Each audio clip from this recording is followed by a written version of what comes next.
Jair Alexander suffered a knee injury back in October against the Jaguars. Packers head coach Matt LaFleur asked if there were any updates. Yeah, I would expect Ja, most likely he's going to be done for the rest of the year.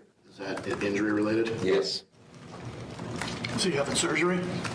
Yes. Alexander had his right knee scoped on Tuesday. A report says he could be back by mid-February if the Packers are in the Super Bowl. I asked safety Xavier McKinney what it's been like watching Jair struggling to come back. Yeah, it's been tough. He's dealt with, this injury pretty much all year. Obviously, we wanted him to be back out there, but, injuries are a part of the game, so we understand that. We know that he's been working, or he was working to, try to get back, but it's like every time he was trying to, he would tweak it again. So it's a part of the game. NBA, the Bucks in action tonight in Milwaukee. They host the Brooklyn Nets. With sports, I'm Mike Clemens. Enjoying this local program? Find the complete Civic Media lineup at civicmedia.us or the Civic Media app. I'm meteorologist Mace Michaels. Mostly cloudy tonight, maybe a few flurries, lows in the low teens. And a mostly sunny sky for tomorrow, highs upper teens to near 20. And staying in the upper teens to around 20 degrees for the weekend with a partly sunny sky. Low 20s to start next week. Right now it's 22. Hi, I'm Michael Friedman, CEO of Simple Life Hospitality. Let us take the hassle out of vacation rental property management. We'll maximize your earnings and handle every detail from cleaning to maintenance and repairs. For guests, enjoy a stay that feels like home with hand-selected properties, personal touches like local recommendations, and extras like concierge service that will make your trip unforgettable. Whether you're a homeowner or a traveler, experience the Simple Life. Visit simpleliferentals.com.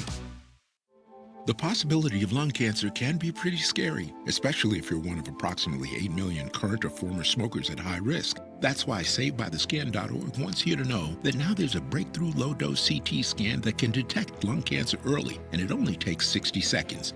You stop smoking, now start screening. For an easy quiz to see if you're eligible, visit SaveByTheScan.org. It could save your life. SaveByTheScan.org is brought to you by the American Lung Association's Lung Force Initiative and the Ad Council. John Mino and Jim Schmidt. On our next Mino and the Mayor show, we welcome Mark Houston from Bellin Sports Medicine. And on Fridays, it's live music from Lyle Phillips.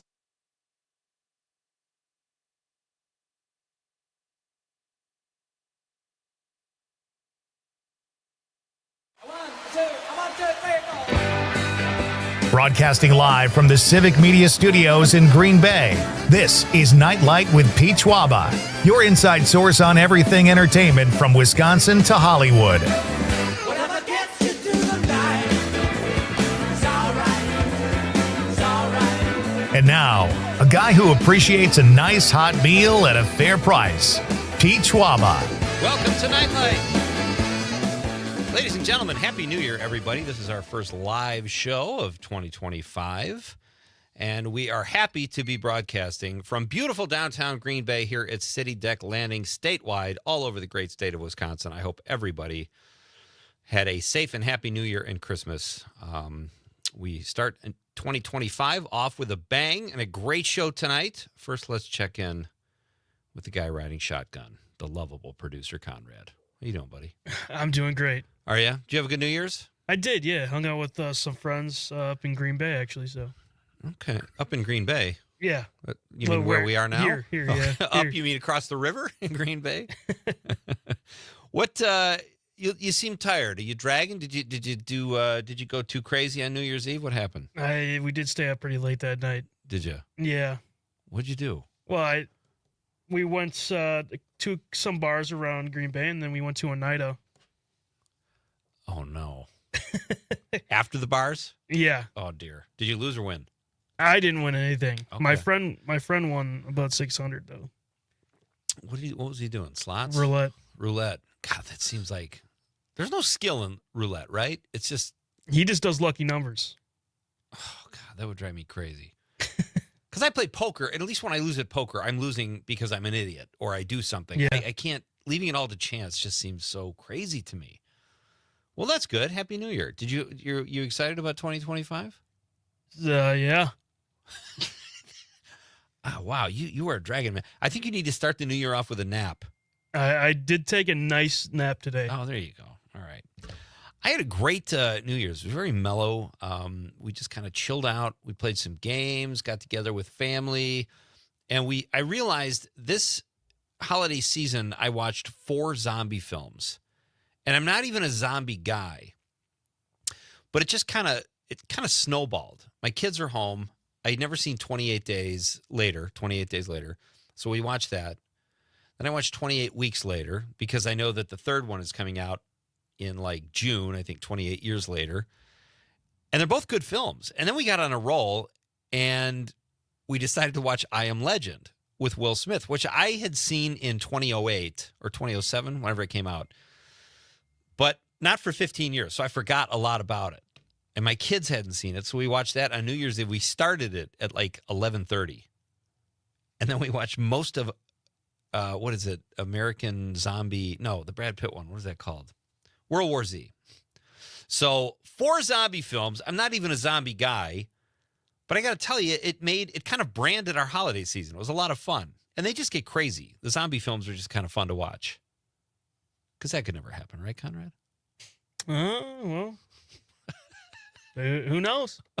I feel like I'm talking to a zombie right now. Did you get up early? You've been here all day, right? Mostly all day, yeah. Okay. Are you going to be okay? Would you need a jolt of caffeine or something? Yeah, I don't want to drink caffeine right now. Otherwise, I don't want to. As soon as I get home, I want to crash out and have the best sleep of my life. That's fair.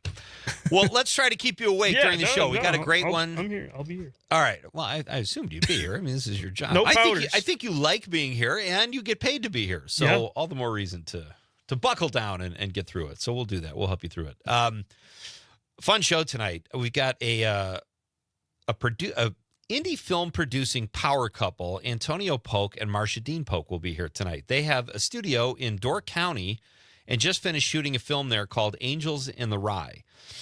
They split time between Chicago and Door County, so they are living the dream, and we will talk to them. They will be in studio at 6:35 discussing their films. They also have a short film called Better Off Dead, and I will sit down with both of them and invite them into the studio here. We'll give them water, coffee, maybe some mints, a snack, whatever they want. Very excited to meet these two. They are making things happen, and I love indie film producers that just go all out and get their projects made because it is not easy to do. But they've got some good credits, too, as actors and now filmmakers. And I think it's exciting that we have a movie studio in Door County. So Antonio and Marsha Dean will be here at 6:35. And then we had to postpone this talk from was it last Friday we were going to have Todd on? Or Thursday? I think it was Friday. No, Thursday. It was Thursday. I don't know. Why did we move Todd? I would never bump Todd without... Oh, Mike Clemens came in. Yeah, I was gone. You were gone. Yeah. Todd was going to be here. Well, Todd he was was producing. He was producing. That's right. Okay. I'm telling you, I am completely off track here today with the holidays. This seems like a Monday, and it's a Thursday, and Monday seemed like... I don't even know what Monday seemed like. We were here Monday, right? I think so, right? Yeah. Yeah, it's been crazy. When Christmas is on a Wednesday, or New Year's for that matter, everything gets out of whack. But we are going to bring it tonight like it's Thursday, because it is. And Todd Michaels will be here. He is the producer of the Mino and the Mayor show here on WGBW and WISS. Todd has a side hustle where he investigates paranormal activity, and I'm fascinated by that. I'm not necessarily a believer, and Todd is a skeptic, but very knowledgeable and has seen some cool stuff. And I love the way Todd talks about this stuff because he approaches it very rationally and very curiously. And I think that's kind of where I come at it too. I'm just very curious about the whole world, or paranormal world, if you will. So I've got things to ask Todd. Hopefully he can answer at 7:20. He'll be here.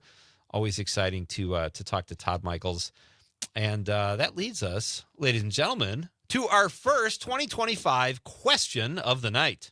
Let's talk about the question. Okay, question. Question. Pregunta. Question. Question. Okay, I have a question. Questions? This question. Domanda. Question. Questions. Pregunta. I love that. What is the best food for an all-you-can-eat buffet? Today, ladies and gentlemen, is National Buffet Day. And it got me thinking, I love a good all-you-can-eat buffet.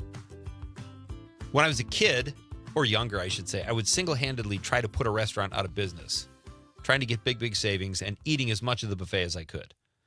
I don't do that anymore, but it's nice to know. What I like about the buffet, you walk in, you have a plate in seconds, and you're loading it up, and you're going to town within minutes.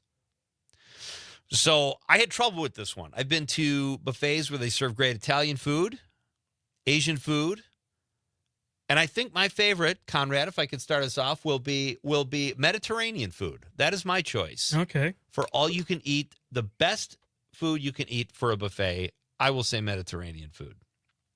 Love falafel, chicken shawarma, good, lime rice, all the great things that you can get at Mediterranean buffets. Now, they are hard to find. Like, there's tons of great Chinese all-you-can-eat buffets. Lots of great Asian food at buffets. And then you've got your pizza, your old country buffet where it's all American food. And that's fine too, but to me, after a while, that all tastes the same to me. Whereas, although it is kind of funny too, when you go to an all-you-can-eat buffet, with a Chinese theme or an Asian theme, I love when they serve cocktail weenies or Jell-O or, French fries. That's not why people are going there, but they offer it. But I'm going to say, if I had to pick a best food for an all-you-can-eat buffet, mine is Mediterranean. What about you, Conrad? Crab Ragoons. No, but I mean, what's an ethnic? You just want an all crab rangoon buffet? Those are the only things I look for in the buffet. That is irrational. What do you do? Just load up a plate with? So you're going to say Asian food, Chinese food, Thai. I don't know. I haven't gone to a buffet in such a long time. Oh, besides a breakfast buffet. Oh, those are good too. So I could say a continental breakfast. I'll accept that too. That's a great answer too. This is National Buffet Day, ladies and gentlemen. There really are no right or wrong answers. Let us know what you think. What is the best food? What would you go for in a buffet? What kind of food? Could be a breakfast buffet. That's a good one too, because I find when I go to a good brunch or breakfast buffet, I don't need to eat again for a week. Yeah. For whatever reason, when you eat a lot in the morning, it tides you over. So that's a great answer too. But let us know what you think. 855-752-4842, 855-75-CIVIC, or you can text us on the Civic Media app. Very easy to use. A little text icon or a call icon. You can call us and let us know too if you prefer the old school voice chat. We can do that as well. We can accommodate just about anybody as long as you're part of the show. Conrad, how can people watch the radio? Yeah, so we're on Facebook, WISS, WGBW, and Nightlight with Pete Schwaba. On YouTube, it's WGBW or Civic Media. And on Twitter, Civic Media or WGBW. Here's a funny thing. All right, I'm not proud of this. I've talked about this on the show. I haven't had alcohol in a couple of years now, over a couple of years. And not because I have anything against it. I don't think I had a problem, but I just wanted to see. I'm getting older. I wanted to see what it was like if I didn't drink. And I end up really enjoying it. It's easier to wake up the next day. I do miss whiskey, occasional martini or old fashioned. But I recently, about 3 weeks ago, I discovered non-alcoholic Blue Moon. You ever have Blue Moon? Oh, yeah. You put an orange slice in there. I'm not a beer. I've never really cared for beer. I always went for the spirits, maybe some wine. But I got to tell you, non-alcoholic Blue Moon with orange squeezed into it. I bet I've had 100 of them in the last 3 weeks. They make really good non-alcoholic stuff now. It's crazy. Yeah. It sounds weird. I'm addicted to non-alcoholic beer. Well, that's not terrible then. Well, it's better than, I guess, but because I like to have something to sip when I'm watching movies or TV late at night. I've watched a ton of movies and TV lately over this break, not just zombie movies. With the kids, we all kind of settled in. It was a lot of fun. But I think I might be addicted. I mean, can you go to AA for a non-alcoholic beer addiction? What would they do if I showed up? I don't think they'd take you serious. Think they'd kick me out of my ass? They wouldn't let you go to the next meeting. I can tell you that. I think that's discriminatory. Whatever. Well. All right, we'll talk about it. It's good stuff. I really like it. I enjoyed it, and it got me through the holidays. I had to have that beer at night to handle the stress, that non-alcoholic beer, to handle the stress of the holidays. Hey, what's your favorite food to buffet? Where would you go? Or would it be a breakfast buffet? We could do that too. Italian, Asian, Mediterranean, that's mine. Love it. Want to hear from you guys. And as you know, you can text in on anything we're talking about tonight. Really fun show. We have a power couple coming in just a few minutes. The Pokes, Antonio and Marsha Dean, will be here to talk about their new film, Angels in the Rye. And Todd Michaels joins me at 7:20 to talk about the paranormal. This is Pete Schwaba and Nightlight on the Civic Media Radio Network.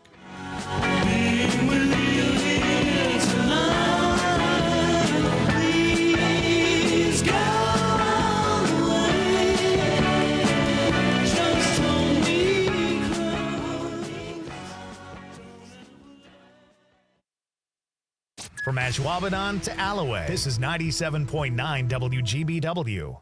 Hey there, it's Carrie Joy with your Work Money Minute. My savings tip for today is about meal planning. I know you've heard of it, but let's talk about it.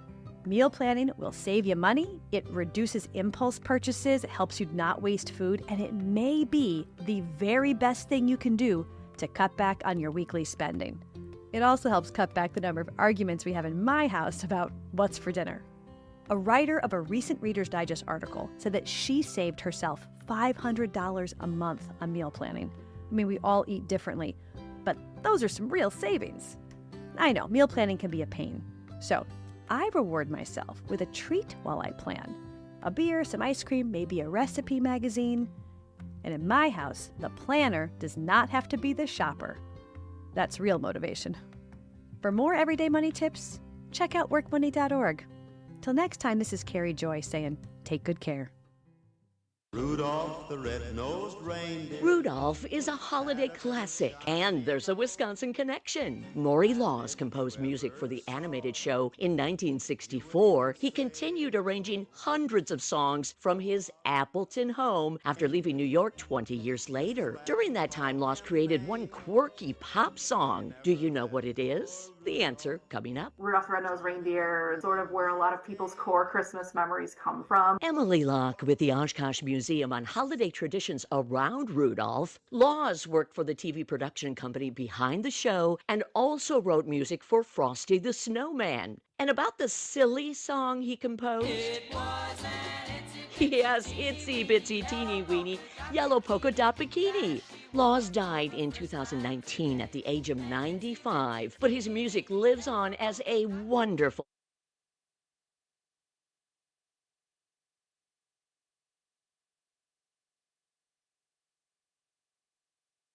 I am a role model, Jerry. I have a... You've been around for such a long time now. Or maybe I could leave you, but I don't know how. And why should Welcome I back. be lonely every Got ahead of ourselves there. This is exciting. We have just thinking about a buffet right now is getting me hungry. And I don't know, what would that make me? If I'm addicted to non-alcoholic beer, does that make me a non-alcoholic? I have to go to Non-Alcoholics Anonymous? This is like new, it's something new. New territory. Maybe you do it. Yeah, we'll see what happens. The 920 says, all of the NA beer I can find is not actually 100 or 0%. Bummer, says Karen from the 920. That's true, Karen. They say like less than 0.5%, at least on the Blue Moon case. It says less than 0.5% alcohol. So you have to drink like, what is most beer, Conrad? Is it like 5 to 6%? Yeah, around there. So let's say it's 6%. You'd have to have 6 non-alcoholic beers to approach the alcohol level of 1. So I would say on average over the holidays, I had like 4 a night over like a 3-hour period. I think you'd be fine. You think I'm okay? Yeah. Think I can get on and drive my bike? Mark from Prairie du Sac checks it. Oh, I'm sorry. That was a phone call. Anna from Madison says, hi, Pete and Conrad. I love breakfast buffets. Conrad, you started something with that. And then she puts the emojis, pancakes, waffle, cake, donut, and coffee. Anna, dig in. That does sound great. No, I love a good breakfast buffet as well. Mark from Prairie du Sac says, Guinness Stout NA is pretty darn good. Do you drink the stouts? Yeah, I don't drink any Those are dark. very dark, right? Yeah. I don't even know if I've ever tasted a dark beer. I can't do it. What, just too strong or what? Yeah. I don't know. I can't do IPAs either. I'm more of a barely know what that is. I am very much a novice when it comes to beer drinking. IPA has all that hop in Yeah. it, you know, in the aftertaste. Okay. Mark says, you know what? I'm going to try again. If it's NA, I'll try it, though, because I'm curious. I've never had a Guinness, I don't think. Karen says from the 920, she says, you are correct. However, they still clouded my brain, even with the less than 0.5% alcohol. That's just interesting. All right. Good to know, Karen. I'll have to watch for that. All right. Thank you for the text. Keep them coming. What is your favorite? Our question of the night is, what is your favorite kind of buffet? You could do breakfast, Italian. There's a good lunch buffet where I live in Marinette. They have like soups and salads. I love Mediterranean food. They're hard to find in buffet form unless you're in a very big city, typically. But I love good shawarma, falafel, the rice, the sauces, some tahini. Absolutely love it. But what is your favorite kind of buffet? It is National Buffet Day, so we are rejoicing in the all-you-can-eat. Monica from Mount Horeb says, I don't normally do buffets. You're probably better off for that, Monica. She says, let's just say sneeze guard and leave it at that. But I do make an exception for Indian food because there are a lot of vegetarian options. It's delicious, and there's usually mango ice cream. Oh, very nice. Worth it just for mango ice cream. On an unrelated note, I forgot to listen to your Christmas show despite emailing a story because my mom showed up a day early. Is that episode available for replay? Couldn't find it on your website. Thanks and Happy New Year. Thank you, Monica. Happy New Year to you as well. That should be on the website, right, Con? We did. I remember reading Monica's story. It was very funny. Yes. Yep. I'll have to check that out. It was about a Christmas tree and someone got behind her and they fell or something like that. It was a very funny story. So thank you for submitting that, Monica. We did read it, and it should be available. We'll try to find out before the end of the show. 262, listening on WAUK, says, Chinese. Yes. Love a good Chinese buffet. We've got 2 of them in Marinette. And I don't know. I tend to overdo it at Chinese buffets. I don't overdo it as much when I do a Mediterranean buffet. Ronnie from Horicon says, Pete, Athletic Brewing Company, Free Wave Hazy IPA. It's delicious. I assume Free Wave means no alcohol. But I will look for that too. Thank you, Ronnie. And now I don't know, should I become like a non-alcoholic beer connoisseur, even though I didn't really ever drink beer before this? Athletic Brewing Company has a lot of non-alcoholic beers. Yeah. Okay. You could have one like on the sidelines if you're an athlete. Exactly. No alcohol. Just chug a beer. I love it. Bill from Green Bay says, seafood buffet. Yes. Crab legs. Remember that story? Who was telling us that? Oh, Bill Gorgo told us that Monday. The worst gig he ever did was a New Year's Eve gig. Yeah. Where it was all you can eat crab legs. And all he could hear doing his act was people cracking the crab legs, like 300 people. Bill continues saying, crab legs, bacon wrapped scallops, shrimp haddock, lemon, melted butter. Oh, man. Conrad, see if we can find a seafood buffet after the show. Sounds good. Make a road trip. All great stuff. Keep those texts coming, folks. Always more fun when you're part of the show. We're going to talk some independent film at 6:35. Antonio and Marsha Dean Polk are here to talk about their film Angels in the Rye. And they used some Northeast Wisconsin actors. Our friend Kirk Krause was in the movie, and they filmed it primarily in Door County. So we'll talk about that. They have a studio there. That's exciting for Northeast Wisconsin. Any film activity we can get here in Wisconsin is always good. So we'll talk to them in just a few minutes after the news, and then Todd Michaels joins me at 7:20 to discuss the paranormal. Always fun to talk to Todd. It is dry January. Is anybody doing that? If you're doing dry January, text me and let me know. I'm kind of dry already, but I wonder if dry January has ever been successful. Like, do people quit for a month and then stay off the sauce? I don't know. You ever give it up? You know, it depends on what you mean by dry January, because my skin's very dry and it sucks right now. Maybe that's the thing. I want to maybe. give that up. I think a lot of alcohol will help dry skin, typically. So okay. Rejoice, dig in. Lots of fun stuff to get to tonight on the show. As I mentioned, really fun guest tomorrow night, too. Rob Thomas will be here, and Mike Clemens is coming back, our Civic Media Sports Authority. Big weekend, ladies and gentlemen. It's a Bear-Packer weekend. And are the Packers going to play their starters, Conrad? Yeah. They are. They want to try to win that game. At least for a couple. But does it matter to them? Well, yeah, we can get a higher seed maybe. Okay. But other stuff has to happen. Oh, man. But we need to win first, so. You got the Mighty Bears coming to town. Good luck with that, buddy. I'm scared. They'll all be drinking real beer on the sidelines. All right, coming up, we have some independent film talk after Civic Media's outstanding news team keeps you informed and tells you what you need to know. Antonio Polk and Marcia Dean Polk will be here when we come back in the studio. This is Pete Schwaba and Nightlight on the Civic Media Radio Network.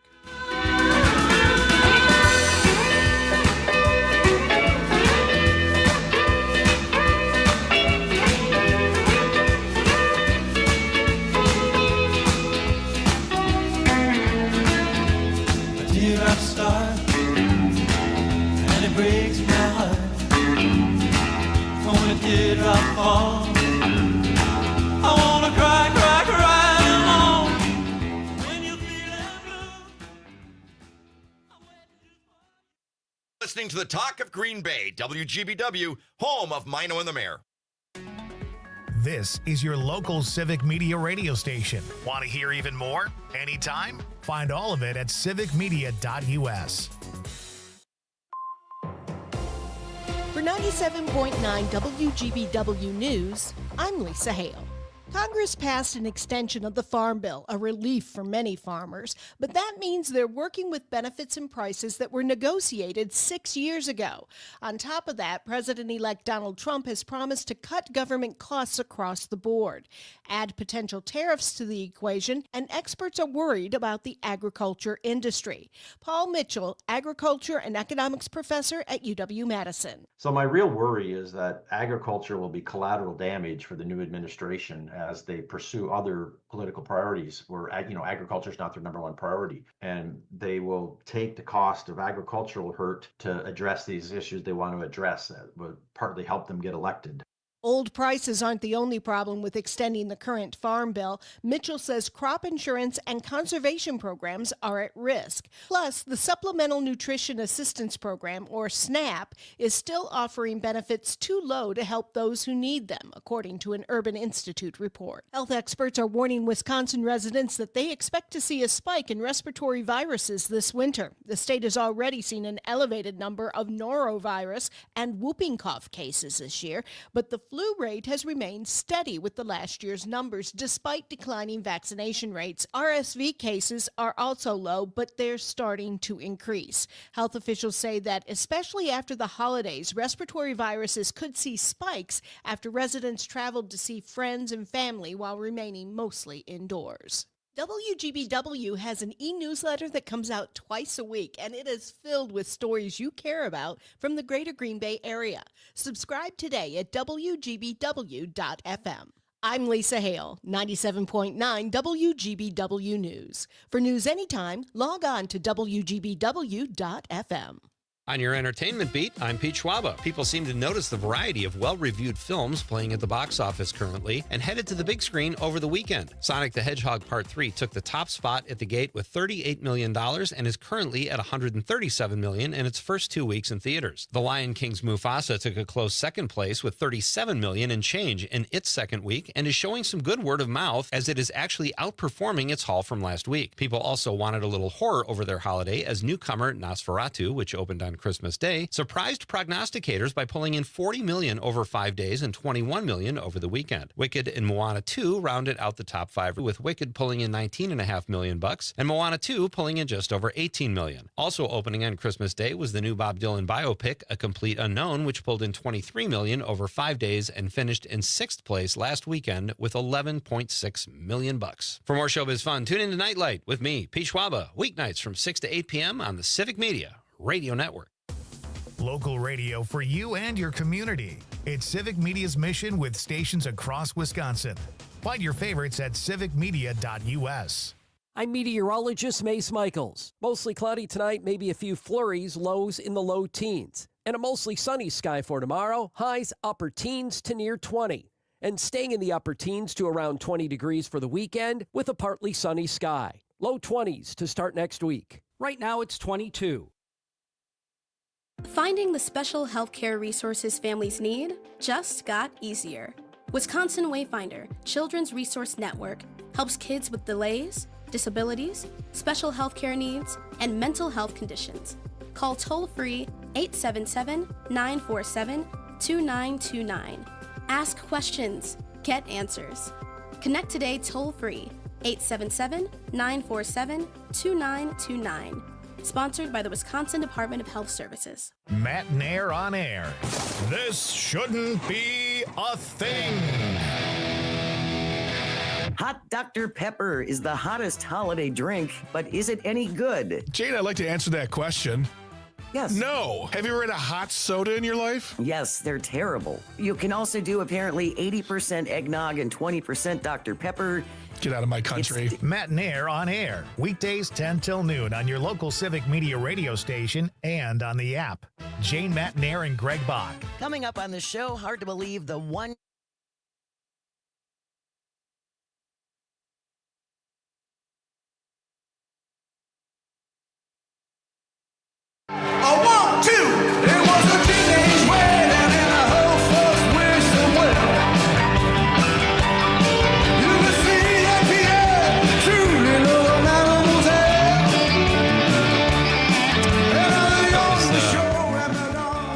Threw a question at the Pokes, Conrad. The last minute I realized they're like a power couple, but I thought, well, they don't have to be married to be a power. You and I are kind of a power couple, but there's nothing going on romantically. Make that very clear. So anyway, but my next guests are in the studio now. They are married, as it turns out, and it's my pleasure to welcome Antonio Polk and Marcia Dean Polk. Hey, man, how you doing? Thanks for having us. Doing great. Because it's great to have you guys here, although it was not a long drive for you.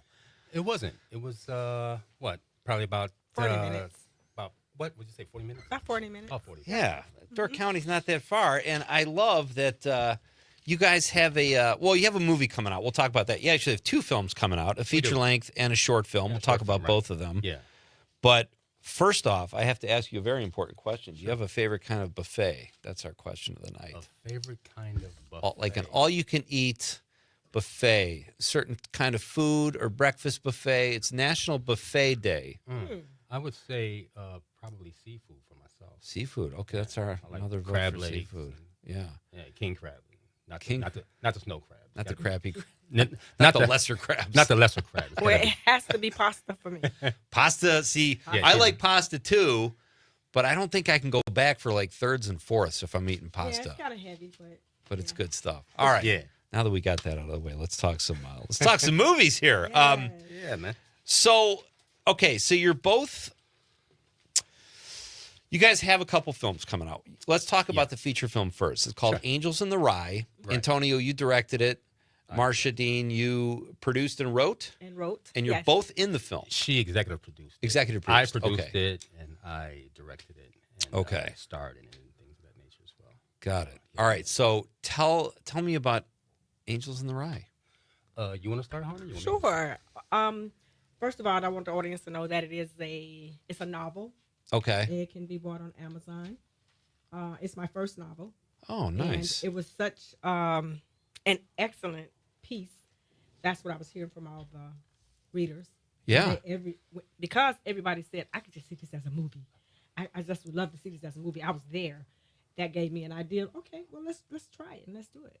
And I did the screenplay for it, and we were off to the races, Antonio and I. Yeah.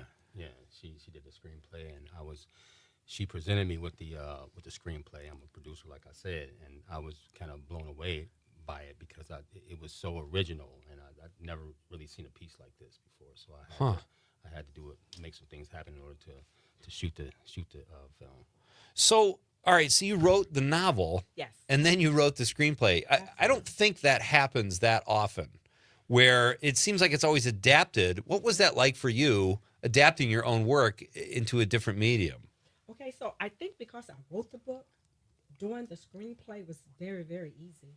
Okay. And it was even more easier for me because the book itself is so descriptive. The book itself is very, very descriptive. Yeah. So it was easy to draw from it for the screenplay. So Okay. it was really quite easy for me. Was it hard to edit it down? Because the screenplays are 120 pages. Books Yeah. can go on forever. Was that a tough adaptation, so to speak? It was a challenge a little bit because I mean, as I read the screenplay, I seen some things that worked. I was really, like I said, blown away by it. But I knew that there had to be some chopping down, like you said. It was Right. you know, so we came down from like what 120 pages Yes. or something to about like maybe 98 pages or something like that. So yeah. That's a good length for an indie film too, right? Because Yeah. the lower you can keep your pages, Mhm. the more effective you can be, I think, filming it. Okay, so Yeah. so Antonio, you said the first time you read it, is this something that had been sitting around for a while? Did you encourage Marcia to adapt it? How did that work? Well, she told me that she had a well, first of all, we met at a table read because we were both in a different film. Okay. And when she walked in, she seen me, and first thing she said was, "Wow, you look like you can be my Paul White." And I really didn't know what she meant by that, but it was a character in the film named Paul White. Okay. So I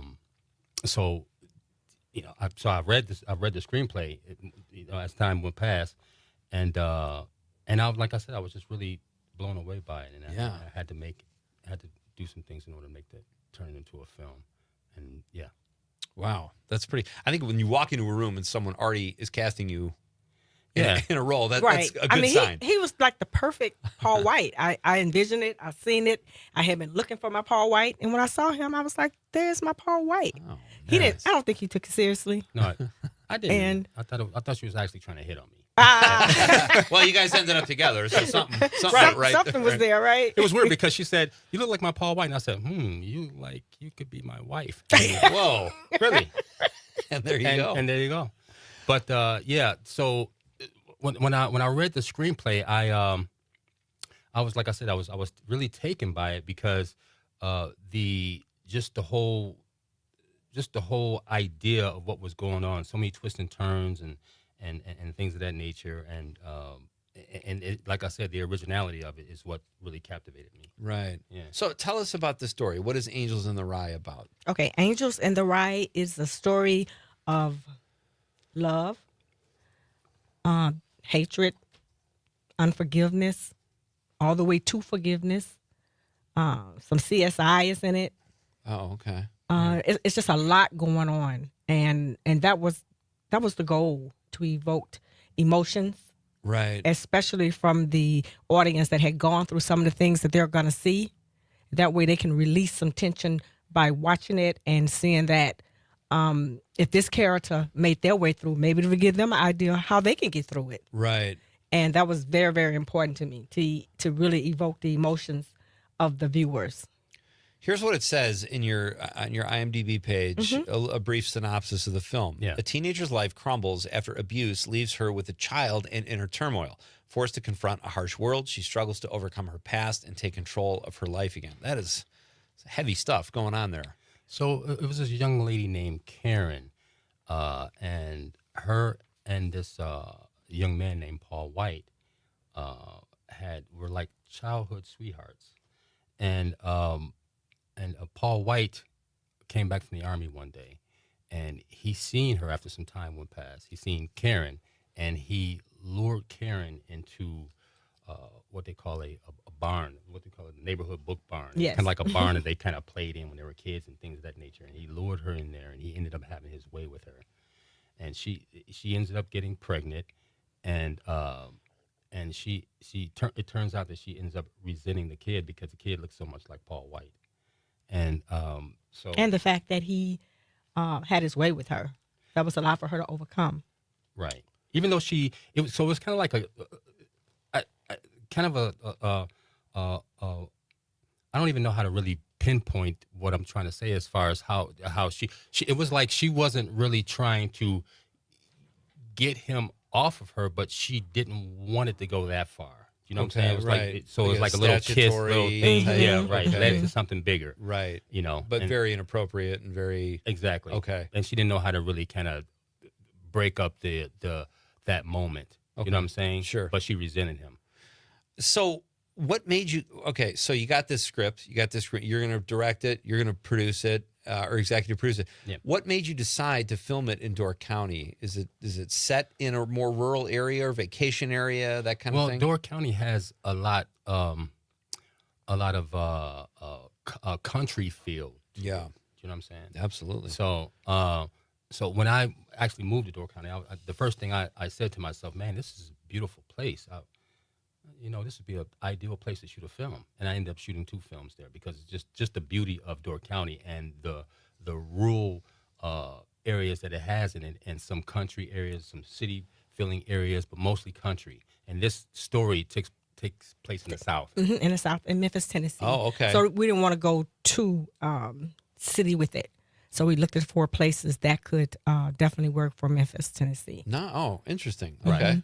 So yeah, that's what made us go with Door County. And have you shown the film to anybody yet? I know you haven't had.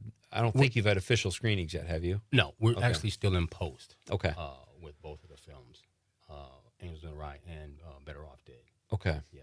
So do you think anybody will question that? You just kind of let the cat out of the bag here. But I think, people do that all the time. Filmmakers do more cost-effective things to double places for another place. Yeah, it happens all the time. Yeah. Like in Canada, a lot Right. of times they would use Canada as, there's certain places in Canada that resembles L.A. Yeah. And since you're from L.A., you I don't know if you heard about that or not. Yeah, there's a lot. Well, listen, Canada has taken a lot of work from the United States. And I mean, they had very aggressive about getting it. Now we have states here that compete with that with tax incentives and all that. We can get into that later too. But you guys are the first people I've met who have places in Door County and Chicago. A lot of people from Chicago find their way to Door County. Where do you, and you're both actors too, from Chicago. Yeah. Where do you find inspiration more? A place like Door County or Chicago as actors and as creative types? I would say, I don't want to compare Door Right. County and Chicago. Because each place has its own advantages. You know what I'm saying? Yeah. But as far as if you want to cast, if you want to, when it comes to casting and things of that nature, then I primarily want to stick to Chicago and think. And so. Right. But so, and a lot of the cast that is in both films are from Chicago and Door County as well, but primarily from Chicago.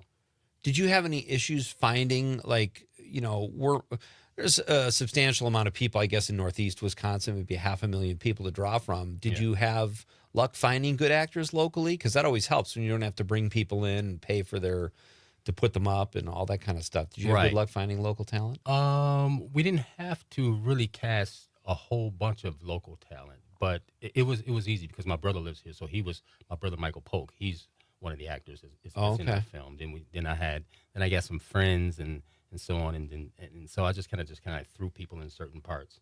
Kurt Krause actually is in our film as well. Yeah, Kurt was on the show a couple weeks ago. Yeah, it was strange how we met too, because we kind of met at a gathering where there was they put a bunch of producers and things of that nature, and all came together, producers and directors and actors and so on. And I didn't even know that Door County had that meeting. When I first came here, I had no idea Door County offered anything, really. And then I eventually seen Kurt later on, again down the line at the Y. Something made me want to take a swim that day, and I know. And I'm like, honey, this is the same guy that was at the gathering that we went to last week. She's like, no, he's not. I'm like, it is. I recognize that smile, Right. And we started just talking, and I'm like, you know what? You really look like you can fit this one character that I'm looking for. Nice. In our film, and it was a waiter, so he played himself as a waiter. Okay. Kurt's like Aquaman. He swam the channel there in Sturgeon Bay, and then he's running him at the pool. Yeah, exactly. And he has a film coming out called Amphibious, I believe, as well. Yeah, that's right. So he's morphing into a sea creature somehow right before us. My guests are Antonio Polk and Marsha Dean Polk. They are the creative force behind Angels in the Rye, which will be out soon. They're currently in post-production, and it was filmed primarily in Door County. How much would you say was filmed there as opposed to Chicago? What would you say, honey? I would say probably only 20%. Yeah. Was filmed in Door County? Yes. Oh, okay. About 20 or 30. So it's mostly an urban setting, more or less? Mostly in Chicago, yeah. Okay. But yeah, we had to squeeze Door County somewhere in there. Well, we're gonna we filmed in Egg Harbor as well, so so beautiful there. So yeah. So we filmed in Egg Harbor, we filmed in Sturgeon Bay, we filmed at Piranha North Studios. At my DP over there, Aaron Fisher was kind enough to let us do a lot of filming in his studio. So it was just a wonderful experience. When we come back, I'm going to ask you about some of the contrasts and how different it is shooting in Door County in Chicago and the cooperation you get. We'll talk about that, and we'll talk about another film you guys have coming out, a short film called Better Off Dead. Yeah. My guests are Antonio Polk and Marsha Dean Polk, and we will be right back with more from this power couple, if you will, on Nightlight with Pete Schwaba on the Civic Media Radio Network.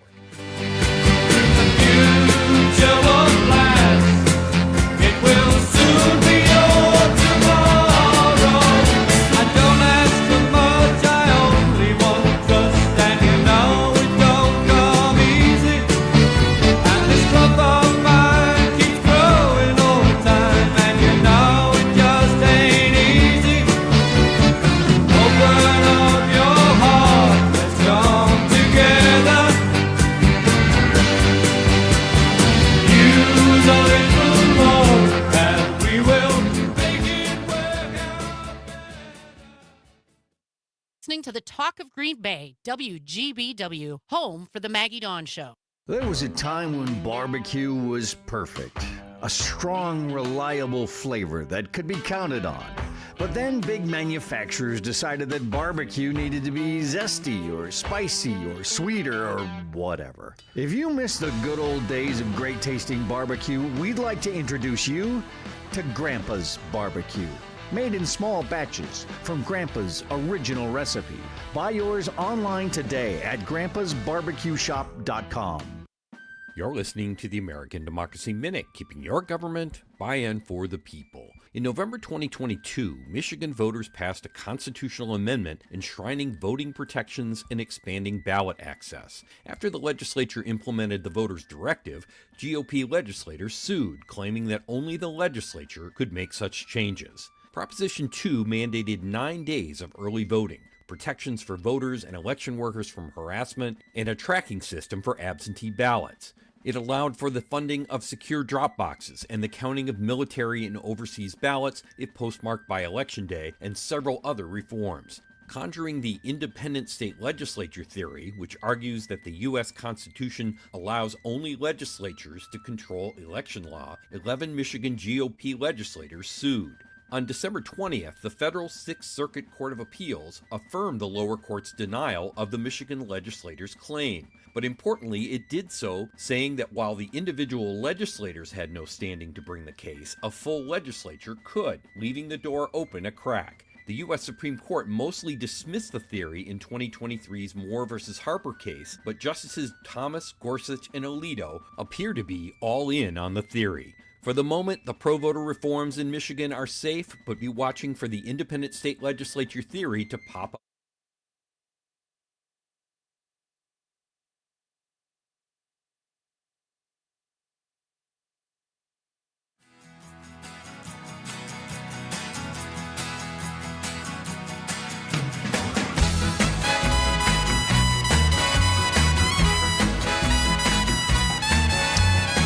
Welcome back.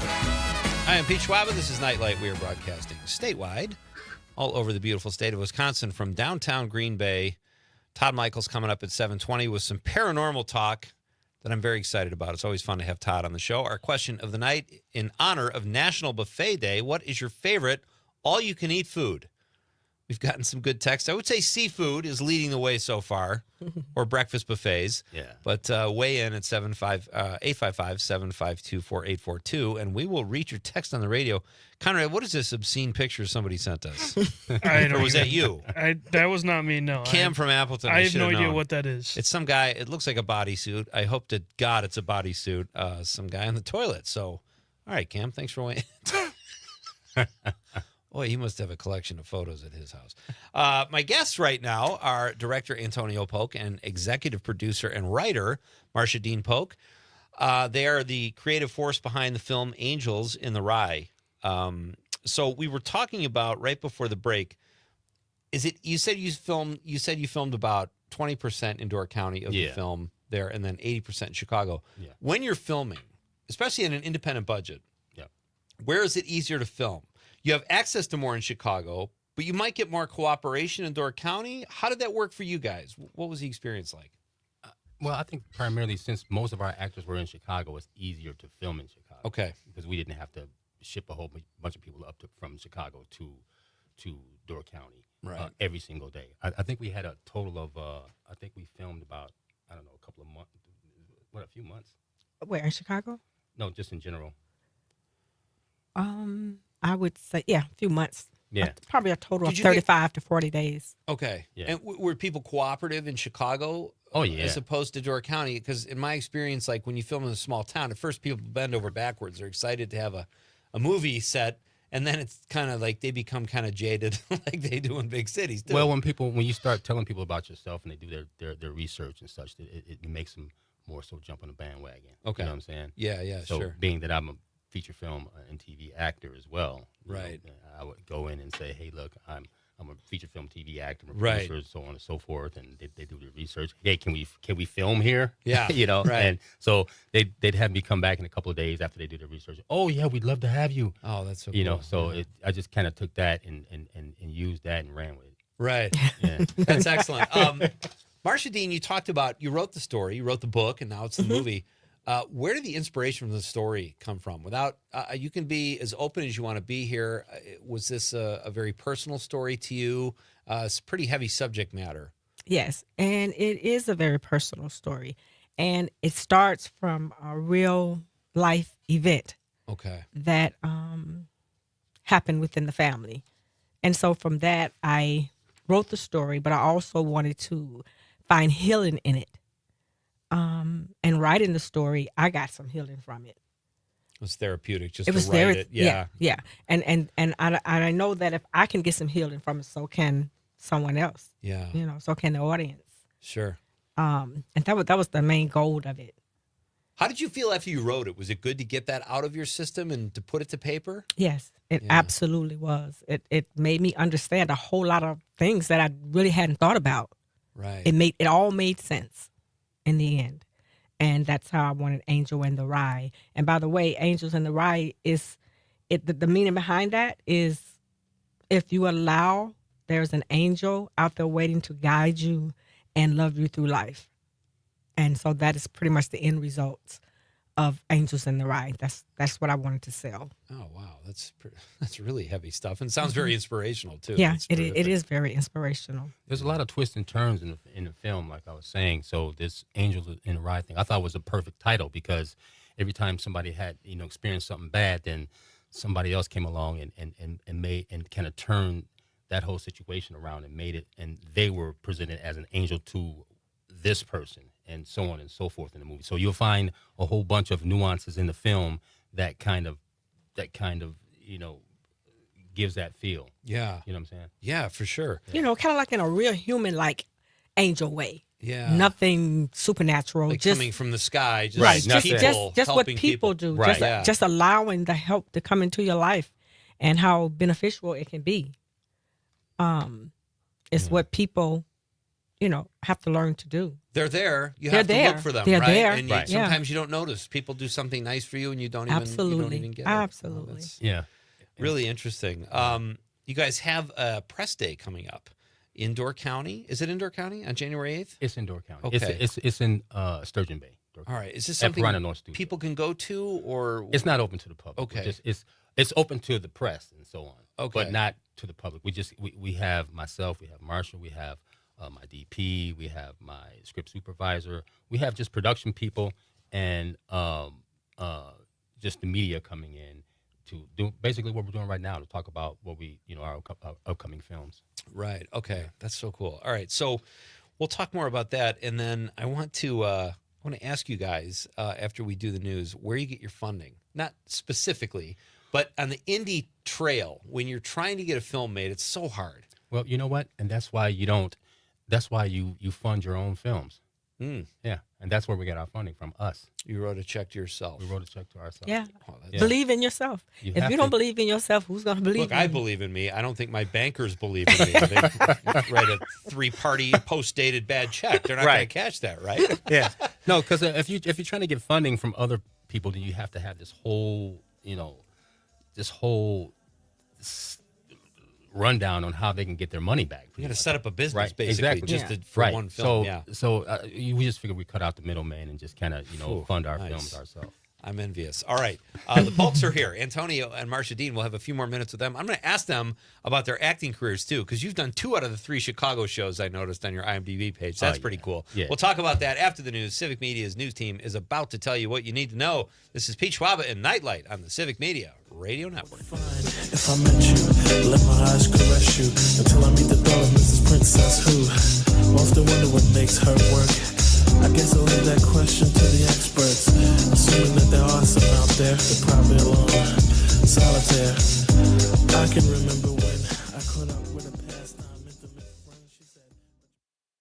From De Pere to Swamico, 97.9 WGBW, Todd Albaugh. Hey, everybody, join us next time for a special TGIF edition of the show. Peter Rapine, managing editor of EPOM's World, will be here with a humorous look at the week in review. Join us. The Todd Albaugh Show, weekdays noon till 2. Matt and Air on air. This shouldn't be a thing. Hot Dr. Pepper is the hottest holiday drink, but is it any good? Jade, I'd like to answer that question. Yes. No. Have you ever had a hot soda in your life? Yes, they're terrible. You can also do apparently 80% eggnog and 20% Dr. Pepper. Get out of my country. Matt and Air on air, weekdays 10 till noon on your local Civic Media radio station and on the app. Your news, conversations, and a whole lot of fun. It's all on your local Civic Media radio station or the Civic Media app. This is 97.9 WGBW Denmark, Green Bay's real news and great conversation, a Civic Media radio station. This is a special report from ABC News. New Orleans attack. I'm Richard Cantu. President Biden says he will try to visit New Orleans before leaving office. Updating the truck attack investigation, he said authorities determined Shamsuddin Jabbar is the person seen on surveillance video placing coolers with pipe bombs inside, a remote detonator in the truck. No information anyone else was involved. The city reopened Bourbon Street on Thursday, and there's a college football playoff game tonight. People in New Orleans are sending an unmistakable message. They will not let this attack or the attackers' deluded ideology overcome us. None of us should fear that he'll overcome us. New Orleans Police Superintendent Ann Kirkpatrick says there will be changes in the wake of the attack. As a result, we will be a safer city. We will be a safer country. So their deaths are not in vain. This is ABC News. You can always continue the conversation on social media. Share your thoughts when you find and follow Civic Media on Facebook, X, and Instagram. For 97.9 WGBW News, I'm Lisa Hale. Cold and more cold is ahead of us when we look at the weather. Feel like temperatures will be in the below zero range Friday and Saturday morning. Meteorologist Brittany Merlot tells us how to tell if you're getting frostbite. Remember to cover all exposed skin. Frostbite can happen in as little as 20 minutes. Frostbite symptoms can include pain, numbness, swelling, blisters, and skin discoloration. It's most common on your fingers, toes, nose, and ears. And frostbite may lead to permanent, irreversible tissue damage. A way to prevent it is to limit your time outdoors and warm your body up often if you're exposed to freezing temperatures. And if you believe that you have frostbite, go inside or seek shelter from the cold. Then, call your healthcare provider or visit the emergency room immediately to reduce your risk of tissue damage. Frostbite symptoms appear in 3 stages that include feeling cold, sore, and painful, which is frost nip. Then, pins and needles, which is surface frostbite. And the last, numbness, indicates a deep frostbite. The price for a gallon of gas should stay low well into the new year. With more, here's Civic Media's Jimmy Kuska. Wisconsin gas prices have held steady for the past couple of months, and that trend should continue for several weeks. Here's Gas Buddy's Patrick DeHaan. It's been a pretty good year. I mean, compared to 2022, the average price for gasoline this year in Wisconsin peaked at about $3.51 a gallon in July, and it's been below $3 a gallon for the last, month and a half. And it probably will stay below $3 a gallon for most of the winter. The next big increase in prices is going to be the seasonal rise that we see late winter, early spring. DeHaan added that things could change, especially if tariffs are placed on oil imports. For Civic Media News, I'm Jimmy Kuska. The U.S. has recently set records for oil production, contributing to lower prices at the pump. I'm Lisa Hale, 97.9 WGBW News. For news anytime, log on to WGBW.FM. Bucks basketball tonight. Hi, I'm Mike Clemens with sports. The Brooklyn Nets are back in Milwaukee, taking on the Bucks at Fiserv Forum. The two teams played just a week ago. The Nets won that one, 111-105. The NFL has named 3 Packers players to the Pro Bowl: safety Xavier McKinney, running back Josh Jacobs, and defensive end Rashawn Gary. Meanwhile, Jair Alexander's season is over. He had to have his right knee scoped Tuesday. After weeks of swelling and pain, he suffered a torn PCL back in October against the Jaguars. Head coach Matt LaFleur. It's unfortunate. It is what it is. I feel for him. Obviously, he was trying to get his knee right. It wasn't getting right. And so, yeah, it's a tough deal for all of us. Packers quarterback Jordan Love. That's tough. Anytime, you're talking about season-ending injuries, guys not being able to come back, it's tough. Going to be praying for John, and hopefully he can recover. But, it's tough. Feel for the guy, definitely wants to be out there, so it's tough. That's Jordan Love. With sports, I'm Mike Clemens. I'm Lisa Hale with WGBW News. Your news in depth. Find it in the news section at WGBW.FM. I'm meteorologist Mace Michaels. Mostly cloudy tonight, maybe a few flurries, lows in the low teens. And a mostly sunny sky for tomorrow, highs upper teens to near 20. And staying in the upper teens to around 20 degrees for the weekend with a partly sunny sky. Low 20s to start next week. Right now it's 22. Matt Nair on air. This shouldn't be a thing. Hot Dr. Pepper is the hottest holiday drink, but is it any good? Jane, I'd like to answer that question. Yes. No. Have you ever had a hot soda in your life? Yes, they're terrible. You can also do apparently 80% eggnog and 20% Dr. Pepper. Get out of my country. Matt Nair on air. Weekdays 10 till noon on your local Civic Media radio station and on the app.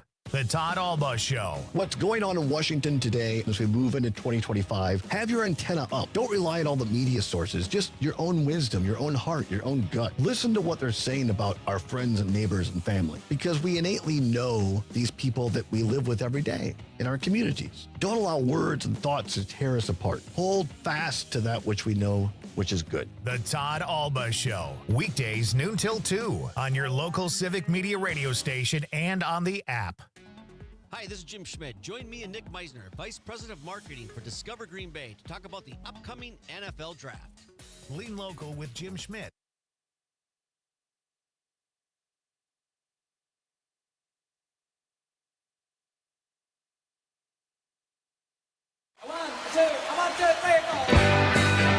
Broadcasting live from the Civic Media Studios in Green Bay, this is Night Light with Pete Schwaba, your inside source on everything entertainment from Wisconsin to Hollywood. Whatever gets you through the night, it's all right. And now, a guy who always reads between the lines until he sees a car coming, Pete Schwaba.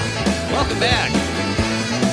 We are kicking off hour number 2 here of Nightlight, this Thursday edition of Nightlight. It might be Thursday, folks, but it feels like, would you say a Thursday, Conrad? It feels like a Thursday. Feels like a Monday. Oh, that's great. That's good to know. Conrad's having a Monday kind of show. I'm with Conrad. It does feel like a Monday. I'm ready to. Well, that's because it's probably the start of a new year, maybe. I don't know. It's like a big Monday, right? It's like a Super Monday. Metaphorical Monday. Yeah, Super Monday. My guests are currently in the studio, Antonio Polk and Marcia Dean Polk. They are the creative force behind the film Angels in the Rye that we've been talking about for the last few minutes. And you also have a short film coming out called Better Off Dead. How did you do this? Did you shoot kind of at the same time to save money, or did that work out that way, or they separate productions? We shot Better Off Dead 4 years ago. Now Yeah. So Okay. remember we had the pandemic. Yeah. There's a whole I'm bunch familiar. of stuff put Better Off did on stall. Okay. So we're rounding it up as far as post is concerned with Better Off did. But then my wife, you know how women are. You have to go ahead and put them first. She's throwing her hands up, and then she started coughing right when you said that. So I don't know. I don't want to read into that, Antonio. You're on your own here, buddy. Blame me.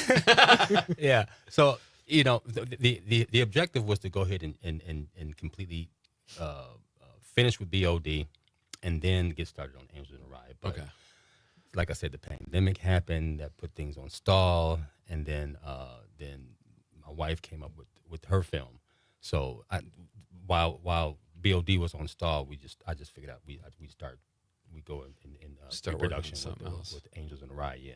So Was this your first feature film that you directed and wrote? Like, is this your first? this is definitely my first feature film producing and directing. And a lot different than doing a short. Yeah. Yeah. Way different.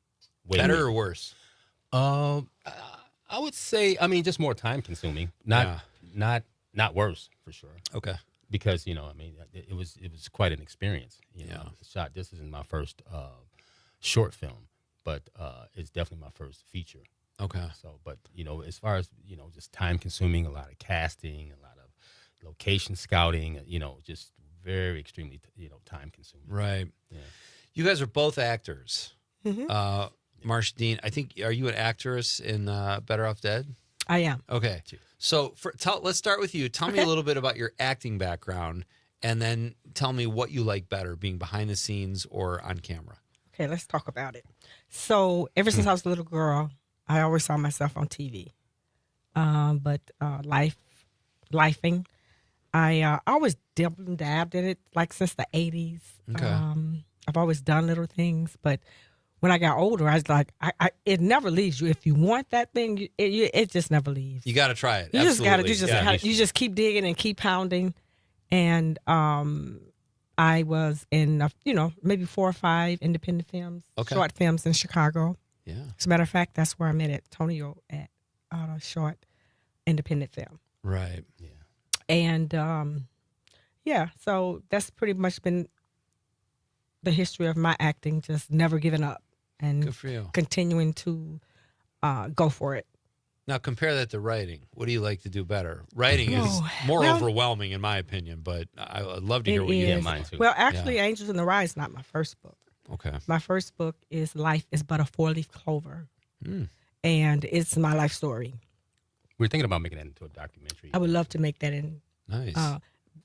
Being that I was born and raised in Mississippi in the rural. I thought you had a southern thing Absolutely. going on there. I am absolutely a country girl. I knew it She was definitely is. further south than the south side yes, of Chicago, too. absolutely, Mississippi. So, with that being said, I did my book, and it told my life story from a little girl until I can remember, and it was such a wonderful process. I never knew I was going to be a writer. It was not planned. It was not embedded in me. Yeah. I just said, let me write a book, and I did it. And then after that book was done, I said, so if you did that, you can write a novel, girl. Keep going. Keep Yeah, typing. yeah. Keep But I typing. didn't know where to start until I was given some information and about the family. And then it just took off. Angels in the Rye was born. Right. Yeah. My guests are Antonio Polk and Marsha Dean Polk. Marsha Dean is the woman you just heard talking. She's an actress and a writer and an executive producer on Angels in the Rye. Antonio is the director, producer, and on camera. And you have an acting background, too. You've got good credits. I saw both of you on your IMDb page. Yeah. Tell us about your trajectory and what do you like better? Like, directing is the ultimate power kick, man. Like, it is. My first love has always been in front of the camera. Okay. Yeah. And I think I do still like, that more so than directing and producing. But, as you get a little older, you get a little, you start winding down a little bit. So you want to kind of slide behind things, you know what I mean? So, and that's probably why I'm more so of a director and a producer. Okay. But my first love is being in front of the camera. How do you find, I had a casting director years ago tell me that when you get older is when if you're not already established like by 30, try again when you're older, because they're always looking for new faces when people reach or approach middle age. I don't know how old you guys are, but do you find that that's been the case? Like you've been on 2 of the 3 Chicago shows. Yeah. You got the triumvirate in your sights. What did you do? Chicago and Med, right? I did Chicago PD. I did Med. Okay. Yeah. So you're waiting for that fire phone call. Well, you know what?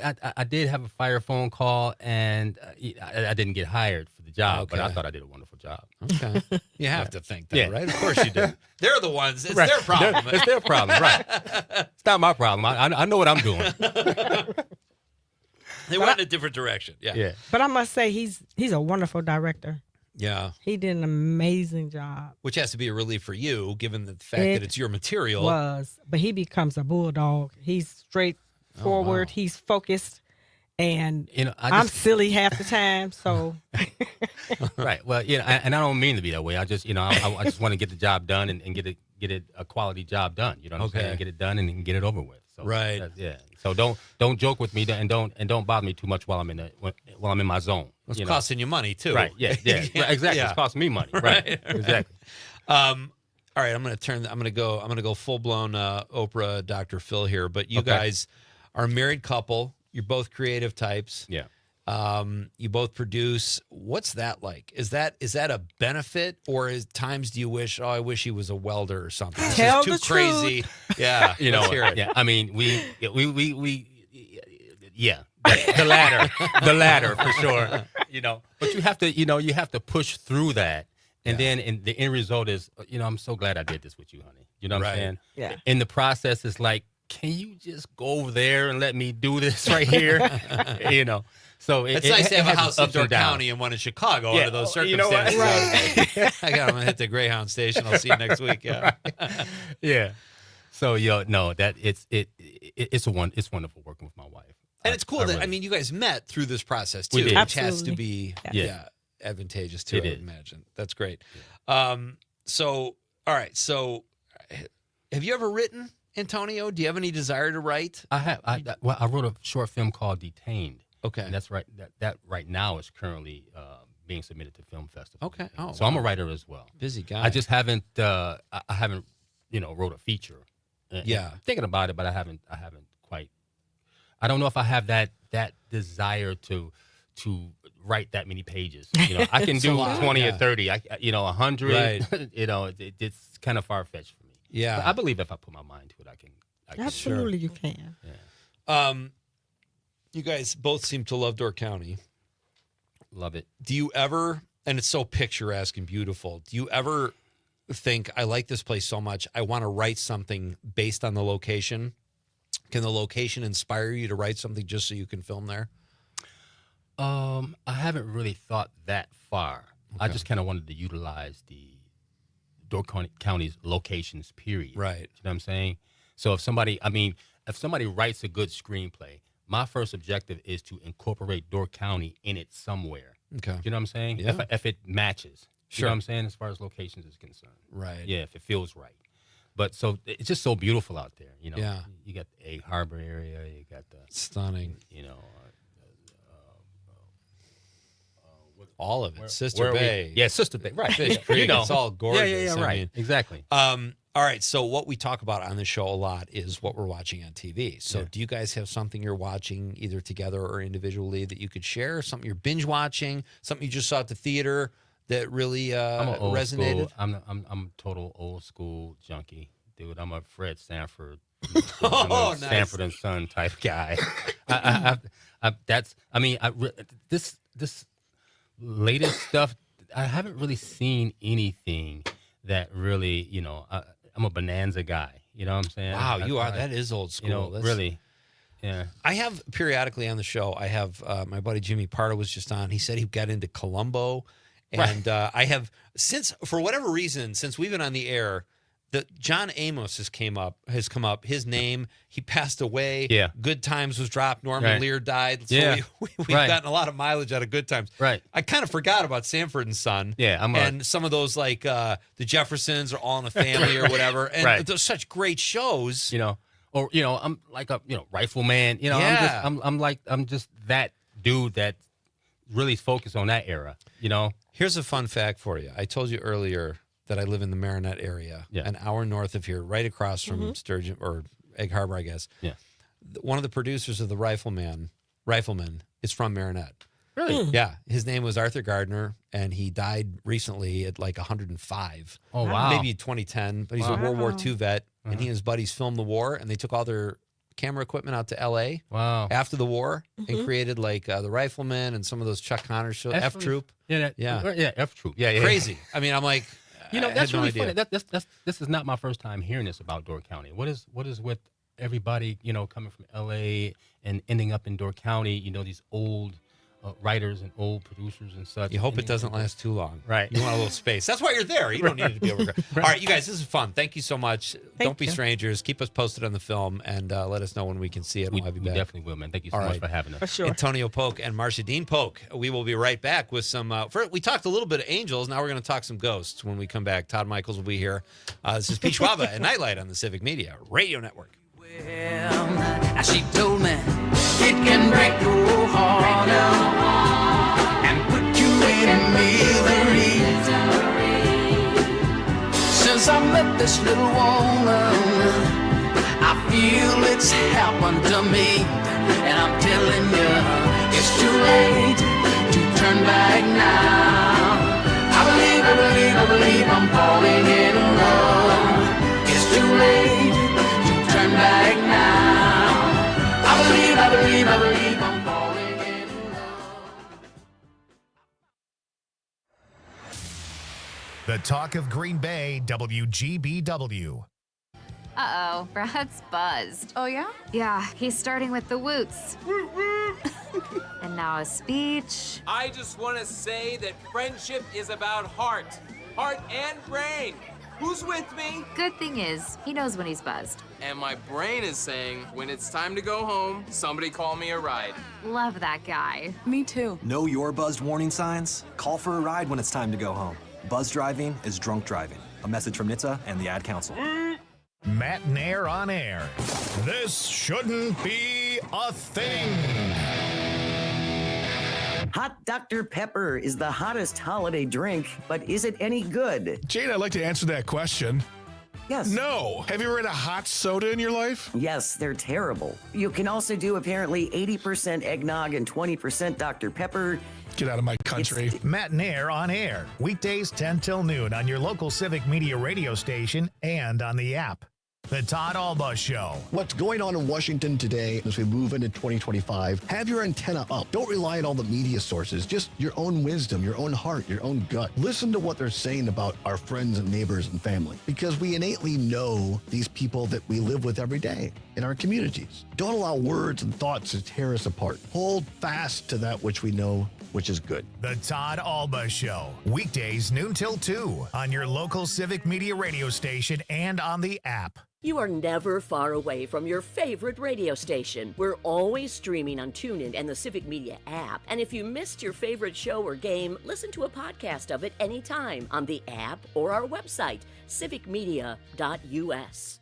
It's easy to listen to your favorite local radio station anytime. Download the Civic Media app from the Apple or Google Play Store, then listen live or whenever you want from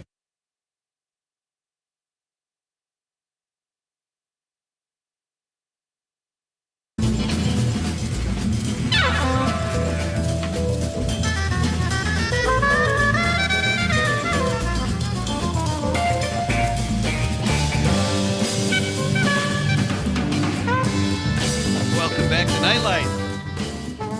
Wow, it's our first show. I thought that was very well put, Conrad. This is like the Monday of the year. The Mondays of all Mondays. Very good correlation. I have to read, thank God, Steady Eddie texted to get that horrible picture that Cam sent. Do you think that was Cam? No, that's like a mannequin or something. It's a statue, I think, attached to a toilet. Really disturbing.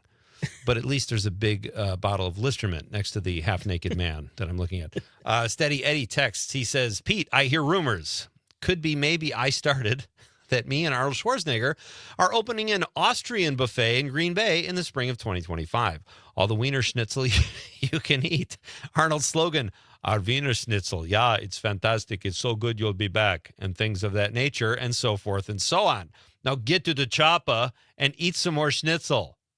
Steady Eddie, I think you got something there. He says, Pete non-alcoholic beer will be available. Dude, I am there. Thank you, as always, Steady Eddie, for the great text. He says, P.S. Pete and Conrad, Arnold and I are still looking for investors. Are you guys in or out? I'm in. I'm in. Yeah. I think I got money to burn, Steady Eddie. I think you probably know that. But, yeah, I would love to. It would make me suspicious if Arnold Schwarzenegger is looking for mid-market radio host to invest. Like, I think he's got the money. And a 25-year-old producer. He definitely wants my money. I set aside $2 a week for a rainy day, and I'm giving it to Arnold Schwarzenegger. All right, this is exciting. Every so often, I like to talk about the paranormal. And I'm kind of new to radio, but I've done this at other places too. And it just so happens when I started working here, Todd Michaels, the producer of Mino and the Mayor, every day here at WGBW and WISS, dropped that he was a paranormal investigator. So, Yahtzee, I got someone in-house here that I can confer with every once in a while about the paranormal and tell ghost stories. And Todd joins us now here on Nightlight, helping us kick off our first show of 2025. Hey, buddy, how are you? I think the Monday of the year, that whole thing, I think that's so true. That that sums it up for me. Yeah. Got a case of the Mondays. Oh, but man. A serious case of the Mondays. Yeah. How are you, man? Did you have a good New Year? Very uneventful. Uneventful. Yeah. I did not party. There were no no big celebrations. There was no cork popping in any way, shape or form. So it was an early to bed kind of can of worms there, pal. cork popping. So no, none of that going on. Do you Todd, you're a holiday hater. Do you you told me that on the air. I'm not I really am, anything. and I don't know what happened because I used to love the holidays, but now I want nothing to do with them. Do you think it has anything to do with the fact that your expectations are so high? Or maybe not now, but let's say like 20 years ago, a younger Todd Michaels wasn't quite as jaded, and all of a sudden it's like, wow, things are kind of a letdown. I think they are with a lot of people when it comes to holidays, birthdays, etc. I just don't think that we take the time to celebrate them like we should. You know what I'm saying? What we do is, and in this business, in radio and in broadcasting and media, it's go, go, go, go, go, go, go. You're going to have a couple of days off. Guess what you have to do? You have to prepare special programming. Oh, my gosh. You know what I'm saying? Yes. So there's all that. And you work so hard up to it, you get the day, maybe the day after off, and then it's back into the whole thing. So I did all this stuff to get ready to take 2 days off. And then I wake up on Christmas Eve, and Amanda Nimmer, one of our great producers here, she's like, hey, I need your blurb for social media tonight. I'm like, well, no, I'm off. Wait, what? Huh? Yeah. And you're always forgetting something or forgetting to, you're right. There's so much prep just to take a couple days off. So I get that. And that's very well said. We already have someone checking in on the stream. Sandy Jean says, Todd, exclamation point. Oh, that's my good friend Sandy, who does the Sandy and Toddcast with me every week. Oh, tell us about that. That's a podcast. We talk about ghosts. We talk about paranormal. We talk about weird people. So it's possible that you might come up in conversation at some point, Pete. I'm in. And so we've been on hiatus for the last couple of weeks because of the holidays, and this Sunday will be our next edition that comes out. You can check it out on Sunday. Search for the Sandy and Toddcast on Facebook. Oh, I love that. Conrad, let's take a memo, will you? Sounds good. The first memo of 2025. The first memo. Oh, we need there we go. Okay. So Todd, let's jump in. I love talking about this stuff, and I would probably have you on once every 2 weeks, but I don't want to saturate the show, the entertainment show, with ghost talk or paranormal talk, even though I find that entertaining. So I appreciate your time as always. I want to ask you first, have you ever heard of I don't know if it's the Christmas ship, but it was a ship in Door County. My friend Frank Anderson first told me about this, and apparently people see it from Algoma or Door County, a ship going by with people kind of partying on the deck. And it was a famous, I don't think it was the Griffin, but it was, does that sound familiar? Because it does. Okay. It does. And for some reason, I want to say it had something to do with Christmas, right? It was like a Christmas ship or something like that. And maybe there were Christmas trees on it or something like that. But I do remember a story about that. Yes. Okay. I don't have all the details in my mind on that. So for next time, I'll be ready with that because I asked Frank about it last time we got sidetracked to an actual ship that had Christmas trees on it that went down. And I meant to clarify that this is something that people still see. And I find that really haunting. A ship at night going by and you can see people partying on it. And whether it's something people are just seeing in their own heads, but multiple people have reported it. Does that give any validity to these kind of stories? Well, a lot of these stories, like the lady in white coming down the staircase and the ghost headlights that come down the road, there's a lot of folklore involved with that. However, I will say that, especially when you're talking about Wisconsin, you're talking about the Great Lakes, and you're talking about places like Door County, I can actually believe that something like that could possibly happen just because of the energy of the land, the energy of the water. Maybe it was a tragic situation. I'd like to have more stories about, do people see the Edmund Fitzgerald, on November, what is it, the 15th or something like that, or whatever it is. I wonder about that kind of stuff.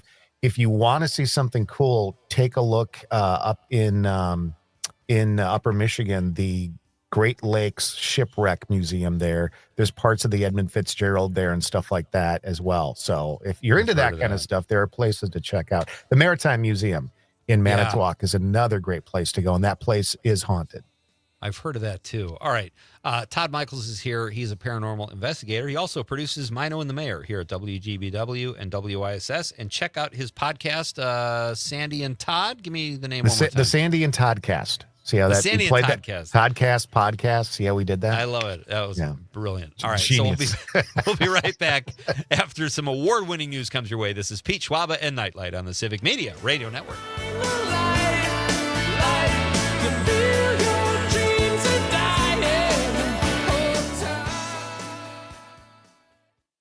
Talk of Green Bay, WGBW, home of Mino and the Mayor. Enjoying this local program? Find the complete Civic Media lineup at civicmedia.us or the Civic Media app.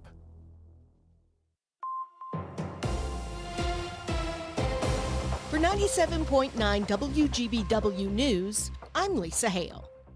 The Wisconsin DNR has opened applications for a grant program that aims to boost fishing activity and accessibility across the state. Civic Media's Derek Tritz has more. The Angler Recruitment, Retention, and Reactivation Grant Program, or Angler R3 for short, has a total of $30,000 available for projects and individual grant awards up to $5,000. In the past, recipients of this grant have used the money to support angler education programs at schools, fly fishing classes for women and veterans, and fishing programs at camps for children. The grant itself is supported by the Federal Sport Fish Restoration Fund, which gets its money via an excise tax on fishing equipment and motorboat fuel. The deadline to apply is February 18th. The application can be found on dnr.wi.gov by searching Angler R3. A coalition of environmental and citizen groups are calling on state lawmakers to invest nearly $1 billion in clean water infrastructure in the next two-year budget. Over 30 groups signed on to the letter calling for a $953 million investment for infrastructure improvements, the release of $125 million for PFAS cleanup, and for policy changes to protect access to safe drinking water. The letter referenced water systems with high levels of PFAS contamination and lead service lines that need to be replaced. Preliminary results from samples taken from dozens of dead geese at Duck Creek Quarry in Howard are consistent with the bird flu. Wildlife officials say the results will be confirmed by the National Veterinary Service Lab within the next month. The avian or bird flu has been confirmed in several locations in Wisconsin, and Barron County had a recorded human case of bird flu. I'm Lisa Hale, 97.9 WGBW News. On your entertainment beat, I'm Pete Schwaba. Former President Jimmy Carter passed away this past weekend at the age of 100. Many remember Carter for his decency, endless service to humankind, which included his involvement with Habitat for Humanity. But what most people don't know is that he was also related to Motown Records founder Berry Gordy. Gordy said that in 1978, his sister Esther did some digging into their family tree. Gordy says he was filled with shock and pride when he found out that he and Carter were actually third cousins. There's as much drama off-screen surrounding actress Blake Lively and actor-director Justin Baldoni as there was on-screen for their film It Ends With Us. Following Lively's lawsuit claiming Baldoni sexually assaulted her and launched a smear campaign against her, Baldoni is filing a countersuit claiming Lively and her team launched a smear campaign against him. Does anything good ever come from a Hollywood smear campaign? Oh yeah, publicity. For more showbiz fun, tune in to Night Lite with me, Pete Schwaba, weeknights from 6 to 8 p.m. on the Civic Media Radio Network. This is your local Civic Media radio station. Want to hear even more? Anytime? Find all of it at civicmedia.us. I'm meteorologist Mace Michaels. Mostly cloudy tonight, maybe a few flurries, lows in the low teens. And a mostly sunny sky for tomorrow, highs upper teens to near 20. And staying in the upper teens to around 20 degrees for the weekend with a partly sunny sky. Low 20s to start next week. Currently 21 degrees. Civic Media, Wisconsin's source for real news and great conversation, offers podcasts of all of our daily shows online and on demand. Simply go to civicmedia.us, click on daily shows, and choose the podcast that you want to download. Shows are updated daily, or you can save them and listen all at once. Our podcasts are sponsored by UW Organ and Tissue Donation. You are an organ donor, right? Talk to your family. Get the dot. Save lives. Learn more at heroicdeed.com. Matt Nair on air. This shouldn't be a thing. Hot Dr. Pepper is the hottest holiday drink, but is it any good? Jade, I'd like to answer that question. Yes. No. Have you ever had a hot soda in your life? Yes, they're terrible. You can also do apparently 80% eggnog and 20% Dr. Pepper. Get out of my country. Matt Nair on air. Weekdays 10 till noon on your local Civic Media radio station and on the app. Dom Selvia. Next time, former U.S. Attorney and host of Amicus, a law review, James Santel joins me. Was Merrick Garland the worst AG ever? Plus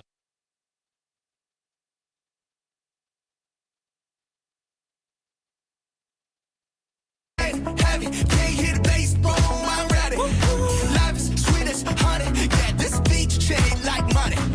This go all alone, I'm into that, I'm good to go, I'm diamond, you know I go. Vicky checks in on the stream and says, never heard of the Christmas ship. It's fascinating, though. Thank you, Vicky, and thank you for listening. And Todd, your podcast partner, says great plug.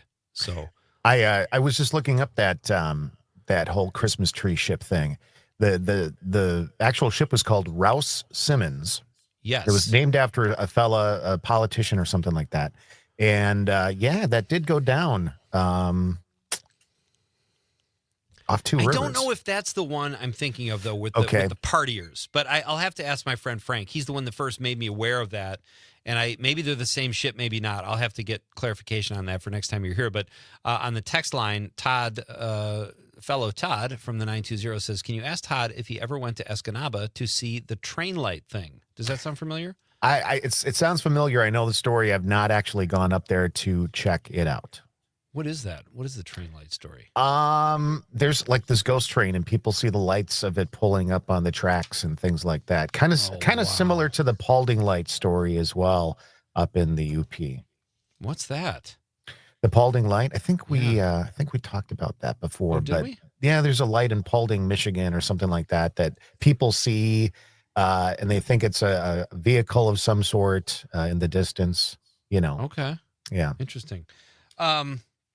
So let me ask you this. You and I touched on this also briefly when we were going to do this talk a week ago when you were producing. Yeah. The UFO lights over Lake Michigan in 1994. I told you I was coming back from a stand-up comedy gig with my buddy Jimmy Pardo. These crazy lights were in the sky. What did they ever, like the military, I don't think ever came clean. There was a special on it on Netflix or something like that. What do you attribute that to? Do you know anything about that?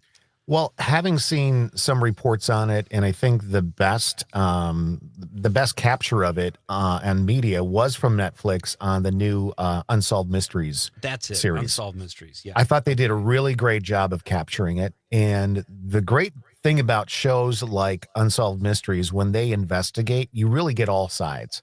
It's not one of those situations like a ghost hunting show where they're just out to try and prove to you that there's ghosts or there's aliens or there's something. Right. You're really getting it from the law enforcement folks in the area. You're getting it from people who actually lived there and saw it. And so you're really getting all sides of that. I'm not sure that they've ever come up with, I think the special that I saw came out like 2 years ago or something like that. Since then, I don't think they've ever come up with a solution for it. But from what I've seen, the specials I've watched or the YouTube videos and the stuff I've read, there has to be something paranormal about that. It's either got to be from outer space or something else. Because for all those people, and there were a lot of people who encountered this, you said, did you see them or you heard it on the radio or something like that? We heard, God, it's been so long ago. We heard a report, I think, while we were driving, and we were kind of close, like maybe between like Kalamazoo and Benton Harbor on our way from Detroit to Chicago after a stand-up gig. It was late, a Saturday night, probably 2 a.m. or something like that, if I remember correctly.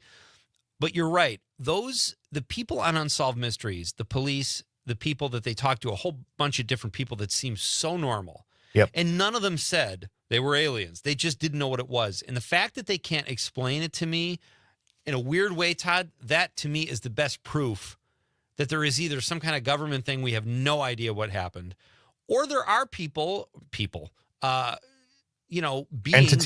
yeah, from, and maybe they just sent lights down. Maybe that's all it was. I don't know. But the fact that it wasn't explained by people who seem to know, that's what really got me kind of believing there was something there. Well, I think it makes you question, do they know something and they're not telling us? Right. Or do they simply really not know what the hell was going on? Again, in this day and age, I know that was several years ago, but in this day and age, with the intelligence that we have and the scientific community that we have and all that kind of stuff, it's hard for me to imagine that we can't somehow explain most of that kind of stuff, either away or say, yeah, you know what, that's probably crazies from the sky coming down to take a look at Western Michigan, which is a very, if you know anything about Michigan, Western Michigan, there's some very interesting locations on that shore. There are. Maybe they just wanted to investigate some militias or something. What I don't the know, hell's but going on in Western Michigan is what they're saying.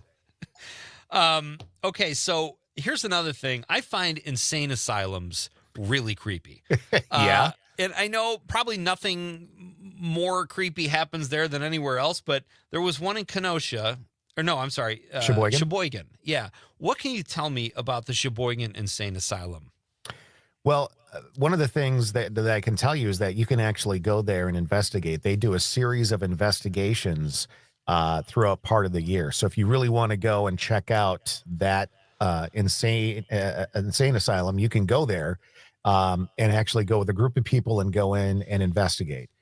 Some of the stuff that I've seen from past investigations from TV shows and things like that, there's some animosity in some of those locations over there. And I think you have to be very careful when going in to those situations. Those places were filled with people who had traumatic lives, traumatic mental problems. Right. And if that energy is standing by or staying behind, I should say, you could be encountering some real bad stuff. I will say this. One of the things that came out of one of the investigations that I really appreciate was locations like that, like in insane asylums. You go to some of the places, the Trans-Allegheny Lunatic Asylum was a place that a lot of people go to. Places that had tuberculosis. You go there and you continually investigate these places. How many times, let's say, Pete, you pass away and you passed away in the Sheboygan Asylum. Okay. Let's just say, and I don't like where this is going, and your energy is stuck there. You were, tormented your entire life. Now your energy is somehow trapped there. And every day you're getting asked, are you here? Can you do something to show me that you're here? Can you answer these questions? How would you feel if that was the rest of part of your existence? You know what I'm saying? Yeah. Listen, if it was tuberculosis, I'd probably sneeze just to freak people out. But what I'm saying is, get what you're saying. Some of these locations, it's okay to investigate, but at some point we got to tone it down a little bit and let some of these energies and these spirits, I feel like, get some rest. You know? That's so great that you're saying that. Like Is there a place you've been to, Todd, that you've investigated where you have gotten that vibe where it's like, we shouldn't be here? Let me think real quick. Or you just felt weird about being there to begin with? There were a couple places. The Riverside Theater in Milwaukee gave me weird vibes on a couple of occasions. Another place was, I think I mentioned it before, but Washington Island in Door County definitely gave off the vibes of, you know what, we probably should leave whatever's here alone kind of thing. My friend Sandy, who's been messaging in tonight, she has no problem walking through black mists and stuff like that and finding out what's there. I'm a little bit more like, you know what, maybe we don't need to be here right now, you know? And part of that is because the energy that I'm feeling, but also like, again, some of these locations, how often can you go in and ask the same damn questions over and over and over? Yeah. What is black mist? Well, to me, and I can't tell you for sure, but it was probably some sort of energy trying to show itself. It was trying to get enough energy to basically present itself. And she saw it, and the other members who were investigating with her saw it. And instead of like stepping back and watching things happen, she just decided to go walk into it and see what the hell would happen. I think I've talked her out of ever doing that again, because I will never let her forget that she did something like that. Did it freak her out? Not at the time, but after I told her, hey, whatever, if you get possessed or something like that, don't come crying to me kind of thing. But take the podcast in a whole different direction. That's right. My guest is Todd Michaels. He's the producer of Mino and the Mayor, here every morning from 6 to 9 on WGBW and WISS, and he is one of the hosts, along with Sandy Jean, who's texting in, of the Sandy and Toddcast. So check that out. They talk about paranormal activity and all kinds of cool stuff. I sent you a link before about a story about the Drake Hotel in Chicago. Yep. Another thing I think is cool. I love the insane asylum ships. They just lend themselves to the creep factor, but also old hotels. And there's a story of the woman in red who jumped to her death on New Year's Eve. So I thought this was kind of kind of relevant given that it's that season. What did you make of that, Todd? Well, again, it has some of the same core feelings of a lot of the stories that kind of come out of folklore. Like maybe something like that did happen. The way to investigate this would be the first thing you would want to do is actually go and investigate police records and try and find out if, in fact, a woman did die by jumping off.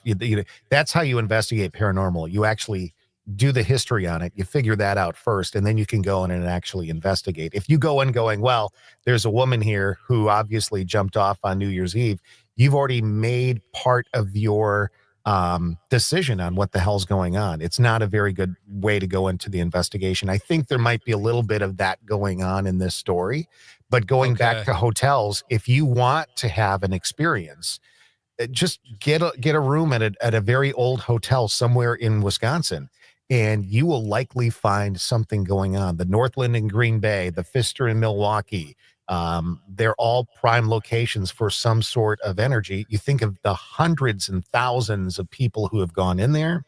You think of possibly the hundreds of situations that turned out tragically for people. I mean, people do die there. People do have accidents there. Anger, angst, all that kind of stuff. Hotel is prime property for that kind of stuff. I've stayed at both of those places. That's interesting. You're probably now possessed. I'm just saying. So if you start spinning your head around and pea soup comes flying out, we'll go the other direction. So listen, you know me, I'm possessed, and I still haven't been asked to be a guest on your Toddcast, which I find strange. So you got a credibility thing. You're buddy. a busy guy. So start with the normal and see if there's paranormal. Is that what you're saying? Like I love the story of the woman in red at the Drake jumping because of infidelity and then coming back to haunt it. Do you actually read police reports? Like if people wanted to get into this and do this like people do true crime, is that where they would start? Absolutely. I mean, you can go and investigate, but go in with an open mind. Yeah. Just because you've heard this story doesn't mean it's true. and doesn't mean that even if it is true, that's what is haunting or in that location. It could be something totally else. The problem with investigating with laser precision on that one thing, you may miss 100 other things going on because you're so worried about seeing the woman in red and dealing with that story that there could be somebody you're totally missing out on. So I think if you go into a location, definitely do the actual research on it, know the history of the place. And then when you go and investigate, keep your mind open because you don't know who you're going to run into in these situations. You know what would be cool? And I don't know why we always tend to hear about ghosts or creepy things, but at the Drake in one of the bars there's still something carved in the bar that says Joe D loves Marilyn M. Marilyn Monroe and Joe DiMaggio were at the bar there. Yep. Their energies were in that space. Why don't we hear about that kind of stuff? Oh, Marilyn Monroe and Joe DiMaggio, their apparitions or whatever were seen walking through the... Do you ever hear that kind of stuff, Todd? Or in addition to the creepy stuff? I mean, possibly, but not as much, right? Because what's really scary about that? So people don't gravitate toward that. Right. But to go in there, but if they stayed there and they carved their stuff in wood on the bar or whatever that's made of, it's very likely or very possible that their energies are somewhere there in that. That's what place. I was. Yes. Yeah. See, that's what fascinated me, and I'm like, why don't we hear about that kind of stuff? Like, just to see Because something it's not really spooky. cool. It's not spooky. People want to be Freaked out. Yep. So I've got so many. All right, Kemper. We got to do a quick break, Todd. But then should we close with? You tell me. The Kemper Center in Kenosha. That's still around. We could do the Devil's Lake area, I guess, has a lot of ghost stories. I'll let you think about that. Okay. We'll come back and we'll wrap up. We'll read a couple texts because you got some fans out there. This is Pete Schwaba and Nightlight. Todd Michaels is my guest. We're talking about ghosts, the paranormal, and cool stuff, too. Cool energies here at Nightlight with Pete Schwaba on the Civic Media Radio Network. Coming right back.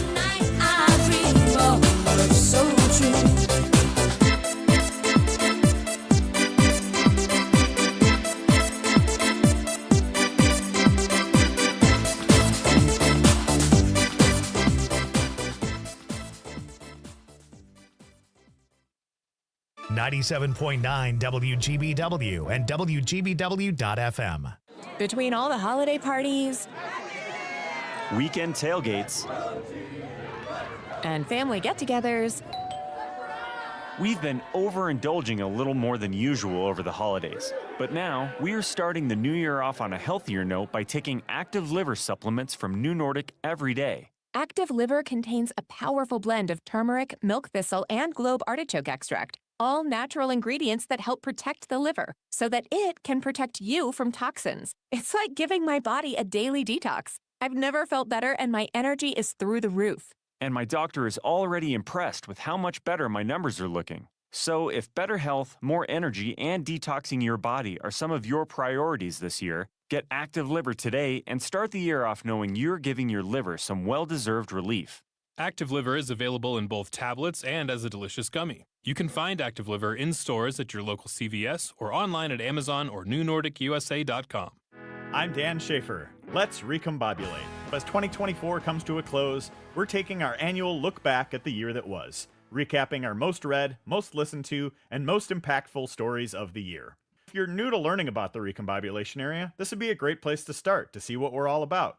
This year, we covered the RNC in Milwaukee and the DNC in Chicago and broke stories that made national news along the way. We wrote about the fight for fair maps and covered elections in the state legislature like no one else.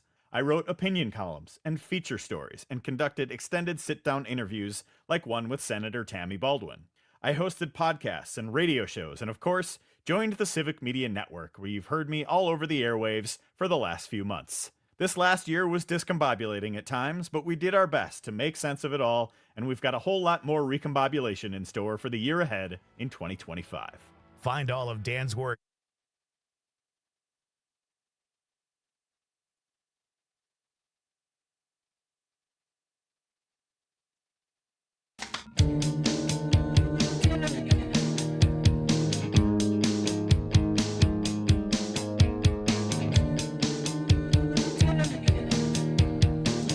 Vicky checks in on the stream and says, wow, would love to hear about some ghost hunting in the UP. Vicky, maybe we'll do that next time. Conrad, let's remember next time Todd is here to... Memo.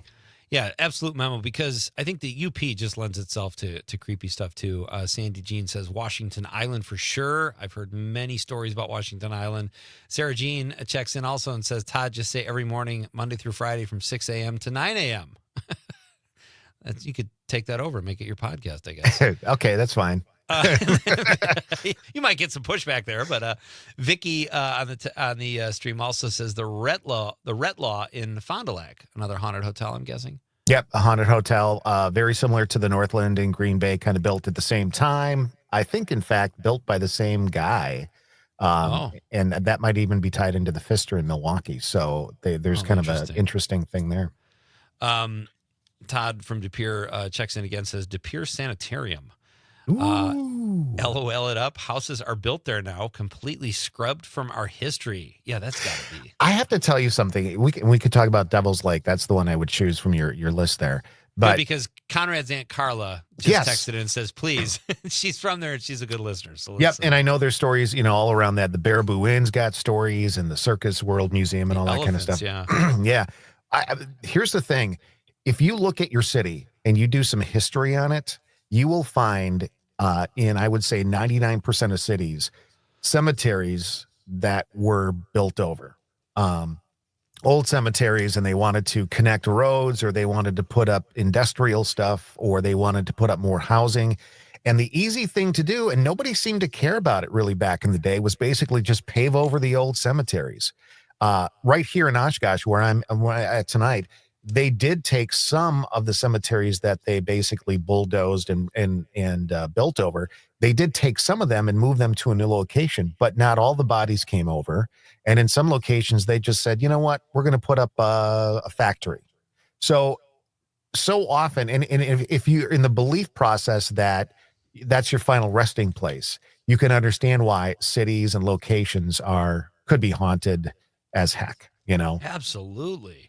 But seriously, you can look that up in pretty much any city. If you go back far enough, there are cemeteries that are no longer there, and the bodies are just gone. And that's something like you kind of like, just out of respect for the dead, you could understand why there would be so much negative energy there. That's Absolutely. terrible, right? Absolutely. Yep. And then you throw in and this kind of ties into the whole Devil's Lake area, but you think of all the terrible things that have been done to Native American burial grounds and things of that nature. You can understand why that would have some bad energy. Now, we're just not just talking ghosts. We're talking about bad energy. That could be anything from sickness to, accidents, and all that kind of stuff can play into that. That's more of an energy thing than necessarily ghosts, but yeah, that's a part of our culture that has been really treated poorly. And I think that has a lot. This is my theory, my thought process, but I think that's why there's so many stories of hauntings and things going on in the Devil's Lake area, because of the Native Americans who were pushed out and all that kind of stuff way back. Same thing with Washington Island and all they went through up there with the French and all that kind of stuff. I think the what I've read too about the Devil's Lake area is because of the Baraboo. Was there a crash or something and animals died, or there were ghost elephants people saw? Which I crazy. have not seen that. Well, but here's the thing. I mean, there are stories of ghost dogs and ghost cats and all that kind of stuff, right? So why would it be so horrible or so unbelievable that there wouldn't be ghost elephants someplace? It's just energy, right? Yeah. Todd, I was saying at the head of the show that I had kind of a zombie holiday season here. I watched 4 zombie movies, just kind of not a zombie guy necessarily, but my kids were home. We all just settled on 2 of the 28 Days movies, I Am Legend and World War Z. Where does the paranormal, is there a consensus about zombies? It's a pretty vague term, are they dead? Are they not? Do you like those kind of movies given what you do or what your side hustle is? Do you have an opinion on zombies? I don't really get into the zombies too much. But here's the thing, just like my mind is open to other things, it kind of falls into the Bigfoot category for me, which is, I can't say that it would never happen or doesn't happen. I just haven't seen proof of it yet, and I haven't necessarily wrapped my brain around what I would do if I ran into a situation like that. Again, I told you before, seeing ghosts or dealing with entities or energies, that's one thing. I can deal with that, even if I can't see them. I can deal with that. Yeah. But humans are worse than ghosts. And I would think that zombies are worse than humans. I'm just guessing. Very interesting. I remember when The Walking Dead came out, I was like, well, it's a little unbelievable. I have trouble. It's like, no, just the brainstem is alive. And that's what keeps them going. I'm like, think about what you're just a guy. You don't even know what you're talking about, but people want to believe stuff. I don't know. It's just fascinating to me. Yeah. Hey, our question tonight, Todd, if you don't mind answering quickly, we just have a few seconds left, is National Buffet Day. Do you have a favorite kind of buffet? Buddy? Well, I heard you say earlier Chinese, but then you always overdo it. Absolutely. Yeah. Give me a bell on that one right there because I'll eat till I get sick. We're hitting a Chinese buffet one of these days. All right. Thank you so much, buddy. That's Peace out. Have a Todd great Michaels. night. Thanks, you too. That's check out Mino and the Mayor. You can hear Todd often with those guys. They're a great team in the morning here at WGBW and WISS. Bridget checks in and also says Chinese from the 818. She says, there are so many dishes I love. It's so nice to have a taste of them all. I think that's why people love buffets, right? Conrad, not a bad Monday show, I would say, overall, right? Yeah, it's a great Monday show. And you'll want to be here tomorrow night, ladies and gentlemen, for our Tuesday, our first Tuesday. Yep. Monday, Friday show of the year where we'll have Civic Media Sports Authority. Mike Clemens will talk some Bears-Packers. Big game this weekend, folks. Kind of meaningless, but an old rivalry. And then Rob Thomas, our buddy, will be here at 7:05 tomorrow night to talk movies and TV. Have a great night, everybody. Thank you for being with us here at Nightlight. On behalf of the lovable producer, Conrad, I am Pete Schwaba saying good night, Wisconsin.